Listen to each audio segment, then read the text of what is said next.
it was important. Yeah, no, that's awesome. So once did you ended up graduating? Hmm. What did you do right after, kind of graduating college? Kind of lead me up to, the career path up to real estate. So when I graduated, I was managing the Newport Music Hall, one of the managers at. So I was mainly doing the bar, settling with some bands at the end of the night, and helping doing stuff with the building. So it was myself and a guy named Adam Vanchoff, who I'm still close with today. He's still their promoter. But so I was managing the Newport, and I was just thinking, I was like, I can't be working these nights forever because I stayed working there so I could take care of the kids during the day, Right. work at night, get home at 2 in the morning, wake up at 7, take care of the kids. And it was hard.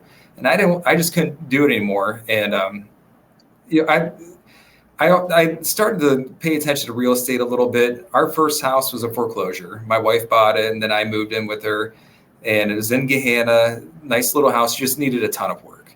So we were constantly doing stuff, redoing the kitchen, finishing the basement, redoing the bathrooms, like doing all this stuff. And I started seeing homes in our neighborhood just popping up. And I would look online to see what they were going for. I'm like, wow, I mean, that's such a big difference. So I just started paying attention and watching it.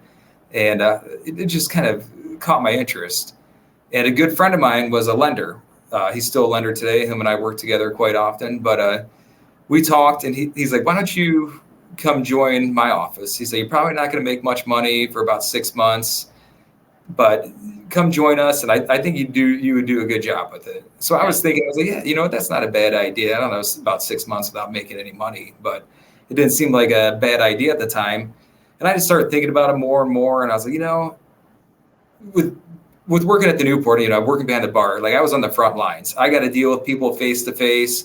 Every day was different. You're going to so many different personalities. You got to learn to think on your feet and make quick decisions. I was like, I like dealing with people face to face, and I like the challenges that come with dealing with people.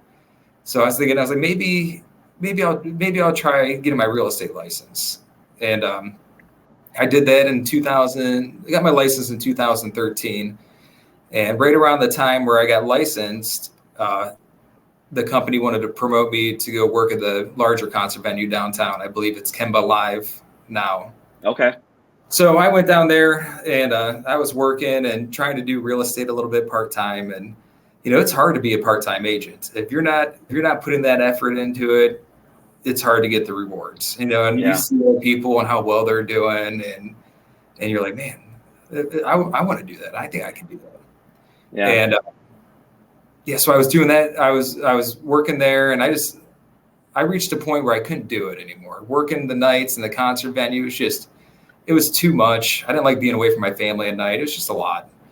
What was that choice of getting into real estate, right? I mean, you have a steady job, you have a family that's growing, right? And now it's, hey, I want to make this change into real estate.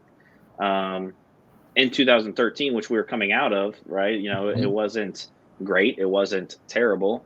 What was that conversation like, from the family standpoint, from, the support standpoint, because that's a big factor into, a lot of agents, finding success Mm-hmm. and having that conviction to kind of make that leap.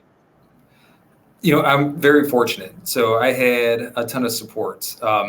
My wife obviously was very supportive. She was all for it. She was tired of the nights too, and we knew that wasn't my future. That was what I had to do at the time. And when I started talking about getting my license, I couldn't afford to pay for the classes. And fortunately, I talked to my parents, and my mom right away was like, hey, I'll help you. If you need me to come down during the days and watch the kids, I'll come down. You go take your classes. She said, I'll do whatever you need. So I was very fortunate to have that support, because without it, I wouldn't be able to do it.